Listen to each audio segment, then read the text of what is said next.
नामपल्ली के इलाके रेडिल्स में एसी आउटडोर ब्लास्ट होने के बाद एक मकान में लगी आग, घर का सारा साजो सामान जलकर राख हो गया।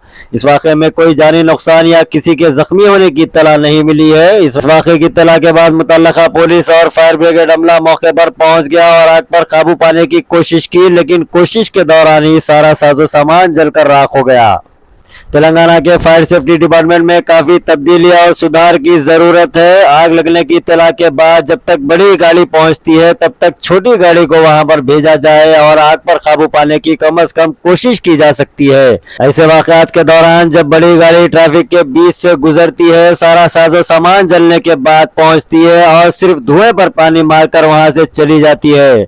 तेलंगाना हुकूमत को चाहिए कि फायर सेफ्टी डिपार्टमेंट में एडवांस इक्विपमेंट को फराहम किया जाए ताकि इस तरह के वाकयात होने पर आग पर काबू पाने को यकीनी बनाया जाए।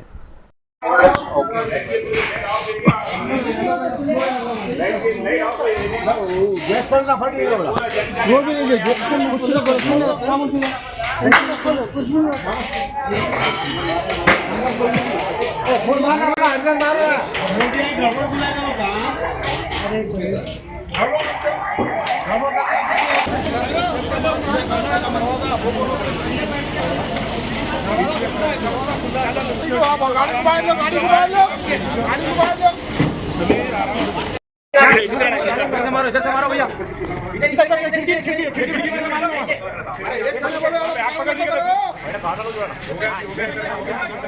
अच्छा मार दो ना, धमाके पूरा कच्चा हो गया।